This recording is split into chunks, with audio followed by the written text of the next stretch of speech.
Hi,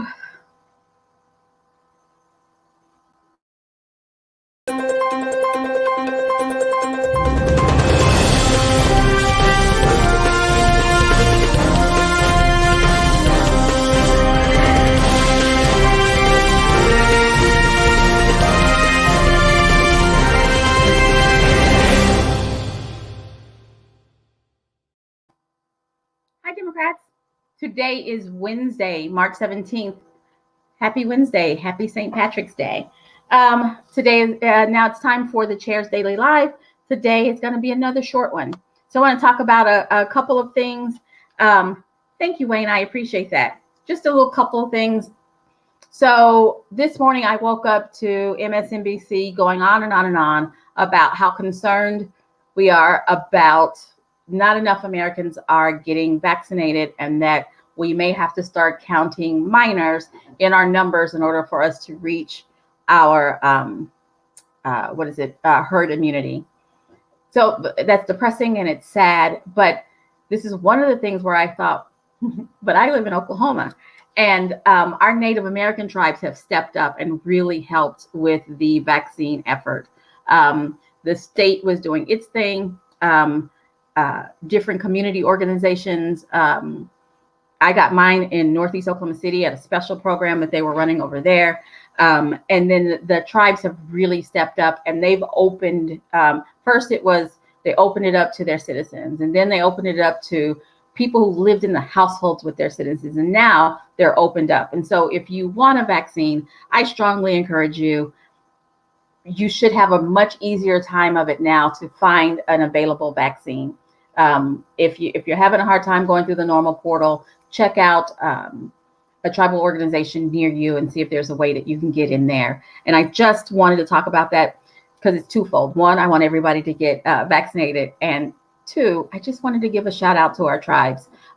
They always come through to supplement, sometimes, a lot of times, and outshine what the state is doing.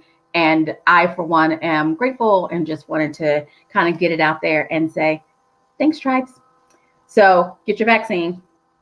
I am super excited and proud of the staff at the ODP.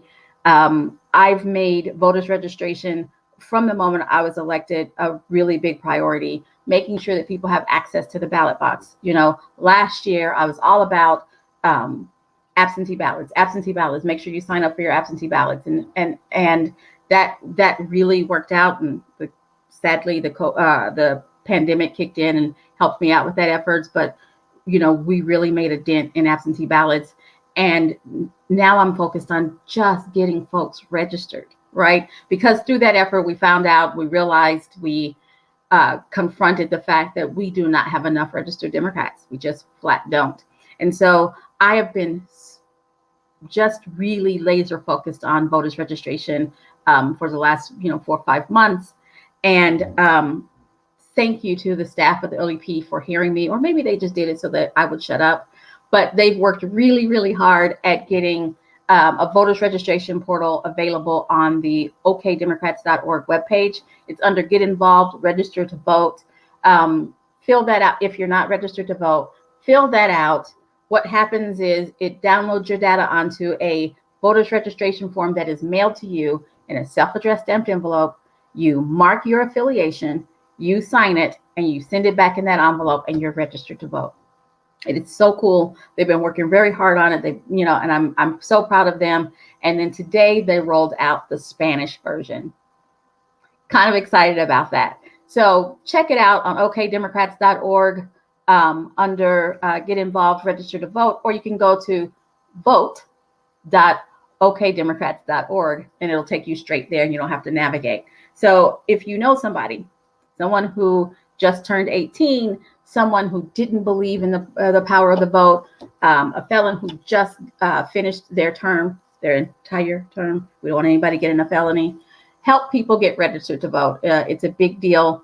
And now we've made it even easier. Our site is even better than the state election board site. So go check that out and help us out there. I had the privilege and honor today of participating on a panel that was conducted by OSU Tulsa and Tulsa Kids Magazine. And the title was Dismantling Racism, BIPOC Women of Color in Politics. And I was honored to be on the same panel with Dr. Tiffany Crutcher and Councilwoman Vanessa Hall Harper. I'm telling you, iron sharpens iron. Those women are fantastic, and to be in their company is a privilege. But I got to thinking, how does that really kind of affect my day-to-day and how I move around? Because I like to move around getting the things done that I think are important. And I am a Black woman. My Black womanness is always there because it's always there. But I believe in a rising tide raises all ships. But again, my Black womanness is always there. And so I got to thinking about it, and it was dismantling racism. And we think about racism a lot of times in America. When we think about it, the first thing we think about is African Americans, or maybe it's the first thing I think about because I'm African American. But in a time today, particularly when the violence against our AAPI community has risen by 150%. 150%. That just highlights that something needs to change. Our society has become very toxic and very non-friendly for those of us who are people of color. And we've just got to recognize it. And so, reach out to your AAPI friends, just check on them. Don't give them sad eyes, but let them know that you're there for them. It has to be, it's a hard week for me, and I'm not AAPI, but it has to be a hard day for them. So it got me thinking about that. And I think would be remiss if we didn't acknowledge. And I'm not buying, oh Lord, I'm not buying the nonsense that it wasn't racially motivated. I don't like his excuse. His excuse is worse, and I will not give it any airtime. But when 6 people are shot, and 8 people are shot, and 6 of them are members of the AAPI community, I find it a little bit distressing when someone says it's not racially motivated, but let's hope. We're in a state where missing and murdered Indigenous people is a real thing. There's just a lot of hate out there that we cannot ignore. What is the word? We're debating a bill on, is it okay to run over protesters? I bring that up because there's nothing in the bill that says run over protesters that are people of color. But we all know that bill is a reaction to what happened at a Black Lives Matter rally last summer. You do not legislate for the exception.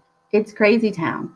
But it was aimed at the Black Lives Matter protests. And so there's just all of these bills and all of these issues that are being put up against people of color that we've got to acknowledge. When we say the word systematic racism, it's because it's not just racism that happens. It's not just racism that people are grown up with. It's racism that's legislated. And so we've got to be very, very cognizant of that. And, the bills that they're calling school choice bills are just bills aimed at segregating schools more than they already are. It's in everything that's happening right now, and we've got to fight against it. And so next week, I'm going to start back with my bill of the day, or my advocacy of the day, because we have got to make our voices heard, because they're not taking us as Oklahomans into account at all in what's happening at the Capitol, the majority party, and we've got to have our voices heard. So there's a question in the chat asking me, there are a couple questions in the chat asking me about candidate recruitment. So I want to tell you that we are working very hard. As a matter of fact, I talked to a great candidate for Congressional District 1 last night. We had a really good conversation. And so we are having conversations with candidates, and we're focusing on quality. We're focusing on candidates that are actually viable. Those are our targets. then we'll work down into filling as many seats. But right now, we're looking for quality candidates that actually have a shot at of ridding us of the incumbents. No one who's watching me wants another term of Kevin Stitt. So absolutely one of our main focus. And I was given a name at the top of this week of a viable candidate who's kind of fired up, has the capacity, and may be a really good shot at running for governor. So we are working on that. I'm having a little trouble finding a U.S. Senate candidate, but that doesn't mean that there's not one on the horizon. That doesn't mean that folks haven't reached out.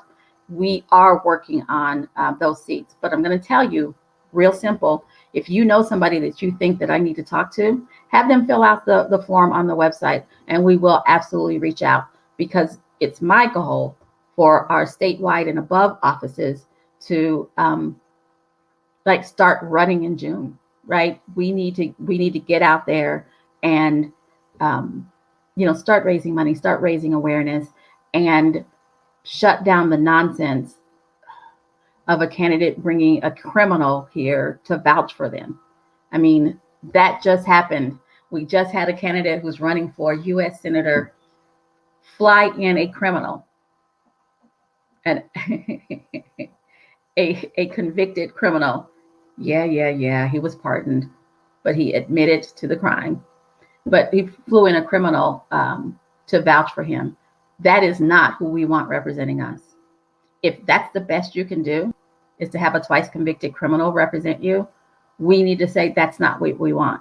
We don't want Langford, but we also don't want the guy who thinks that a criminal is his best signifier, the person that signs up for him. I want to end today talking about national politics, because I can't get over how excited I am about the America Rescue Plan, or the generic name of the stimulus packet. The fact that 85% of Americans will be getting direct checks. That is awesome. That is direct help. It is direct COVID. Hear the words I'm saying. Do not be fooled, because I've seen them on my feed, both on Facebook and Twitter, with folks saying, but the bill, namely our U.S. senators, but the bill has so much pork, and it has things in there that doesn't help, that has nothing to do with the pandemic. 85% of Americans will be receiving direct payments. That is directly COVID related. Money for 100 million plus vaccine and arms. If that's not COVID related, I don't know what is. Funding for helping schools get equipped to return to school safely, get the ventilation and all the stuff like that they need. Pandemic. These funds will bring, what is the number? I think it's 11 million children out of poverty. And a lot of these children slipped into poverty because their parents were working essential jobs and got laid off. And so they slid into poverty. This will help bring those kids out of poverty. Unemployment will be extended through September to give people a chance to get a job and get back on their feet after the pandemic. And then there's also money for renters and landlords. All of that is directly pandemic related. So do not be fooled when Langford and Inhofe are posting, because they are posting that they didn't sign off. They did not vote for you. They did not vote for the help that you need because of the pork. It's made up hooey, and you don't have to buy it. So I want to end with the dates. So on April 3rd, our county conventions, that's when we elect the leaders for our counties. Please get involved. That's on April 3rd. Please get involved. Check out your county Facebook page or your county website to figure out how you can get involved. April 6th, we have an election for municipal, school board, and a special election for state senate. Our candidate there is Molly Uten. Please help Molly Uten. She needs donations. She needs somebody to drive her around while she's door knocking. She needs extra help door knocking. Please reach out to Molly Uten. We need another Democrat in our state legislature. Another date, April 17th, Campaign Academy. Save the date on your calendar. That's where we train candidates, consultants, and super volunteers. That's April 17th. And then I'm going to sneak in one more day. March 23rd, next Tuesday, is a Meet the Slate Zoom meeting where you get to hear my plans for the next 2 years, along with Eric Proctor and Nana Dankwa, who are running for vice chair and secretary. Check us out on Zoom. You guys have a great day, and I'll be back tomorrow at 4:15.